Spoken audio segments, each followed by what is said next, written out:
मुख्यमंत्री गहलोत ने की 19 नए जिले बनाने की और 3 संभाग बनाने की घोषणा। राजस्थान में अब जिलों की संख्या बढ़कर हुई 50, यानी 33 प्लस 19 बराबर होते हैं 52। लेकिन कैसे हुए 50 जिले? नमस्कार साथियों, आप सभी का स्वागत है आपके अपने चैनल अनिल ग्रासेज पर। और मैं आपके लिए लेकर के आया हूँ आज की बहुत ही बड़ी अपडेट, जिसमें मुख्यमंत्री गहलोत ने 19 नए जिले और 3 संभाग बनाने की घोषणा कर दी है।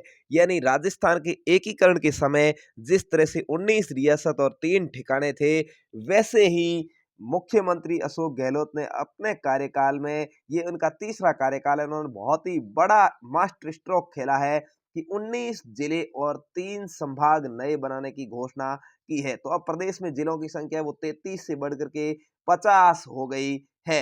वो कैसे हुई, ये पूरी बात इस वीडियो में करने वाले हैं। अब पूरा राजस्थान का भूगोल है वो बदल गया है। बदल गया का मतलब भूगोल तो वही रहने वाला है, लेकिन उसके अंदर जैसे पहले अपन कह रहे थे कि लुमनी नदी है वो अजमेर से निकलती है, अब वह कहीं और से निकलेगी, यानी जिले का नाम अब चेंज आएगा। तो चलिए बात कर लेते हैं कि जब 19 प्लस 33 बराबर होते हैं 52, तो 50 कैसे हुए? तो इस तरह से हुए कि जयपुर और जोधपुर जिले को 4 भागों में, यानी 2-2 भागों में बाँट दिया गया है। जयपुर को 4 और जोधपुर को 3 जिलों में बाँट दिया है। यानी जोधपुर के अंदर एक तो फलोदी अलग से जिला बना दिया, प्लस जोधपुर को 2 भागों में और बाँट दिया, पूर्व-पश्चिम। और इसी तरह से जयपुर को दक्षिण और उत्तर दिशा में बाँट दिया है। यानी उसकी वजह से जो जयपुर और जोधपुर मूल जिले थे, वो 2 जिले कम हो गए और उसकी जगह 4 जिले बन गए। यानी 19 नए और पहले वाले 31 ही रहे, तो इस तरह से 50 जिले हो गए हैं। इनसे क्या-क्या फ़ायदा होगा, किस तरह से आपको जीके है वो नए सिरे से पढ़ना होगा। और जो राजस्थान का एकीकरण है, जहाँ से पहले 1 से 2 सवाल आपको हर एग्ज़ाम में मिल जाते थे, अब वहाँ पर आपको 3 से 4 नए सवाल मिलने वाले हैं। यानी राजस्थान का एकीकरण अब बहुत ही महत्वपूर्ण हो जाएगा। तो इस तरह से ये 50 जिले हो गए हैं। यहाँ पर आपको नया नक्शा है वो भी हम दिखाएँगे।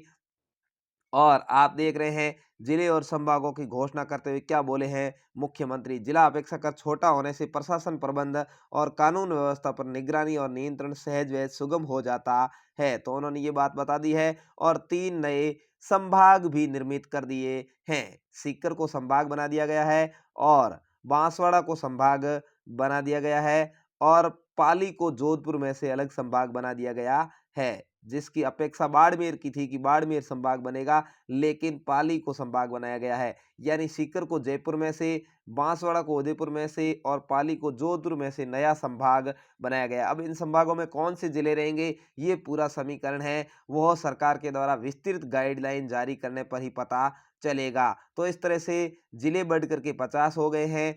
अब राजस्थान का विकास नहीं रुकेगा, ऐसा मुख्यमंत्री जी ने कहा। मुख्यमंत्री जी ने कहा जितना आप मांगोगे उससे ज़्यादा मैं दूँगा। यानी आप माँगते-माँगते थक जाओगे, लेकिन मैं देते-देते नहीं थकूँगा। ऐसा कहते ही उन्होंने 19 जिलों के नाम क्रमशः लेने शुरू कर दिए। और जैसे ही बालोतरा नया जिले की बात की, तो उन्होंने मदन प्रजापत जो पचपदरा से विधायक हैं उनका नाम लिया, जिन्होंने 12 महीने से एक त्याग ले रखा था कि जब तक बालोतरा जिला नहीं बनेगा मैं पैर में जूती नहीं पहनूंगा। और वो 12 महीने से बिल्कुल बिना जूतों के ही इधर-उधर जा रहे थे। जहाँ भी जाना होता था वो बिना जूतों के जाते थे। यहाँ तक कि घर पे भी जूते नहीं पहनते थे। तो उनका नाम उन्होंने स्पेशल भी लिया था। और इसी के साथ जब 6 और 7 जिलों की नए बनाने की मांग थी, वहीं अशोक गहलोत जी ने 19 नए जिले बना करके इतिहास रच दिया है। तो आप सभी का धन्यवाद। जय हिंद, वंदे मातरम। और जैसे ही विस्तृत शेड्यूल जारी होगा, जिलों के बारे में आपको बता दिया जाएगा। और पीटीईटी, बीएसटीसी के अंदर ये सवाल बहुत मायने रखेंगे। और इसके अलावा अन्य एग्ज़ाम्स जैसे रीट मुख्य परीक्षा हो या सेकंड ग्रेड, फर्स्ट ग्रेड के अंदर भी राजस्थान जीके में ये सवाल पूछे जाएँगे कि कितने जिले बने, कितने संभाग बने। ये सारे ही सवाल आपके आने वाले भविष्य में काम आने वाले हैं। धन्यवाद। जय हिंद, वंदे मातरम। मिलेंगे नए वीडियो में।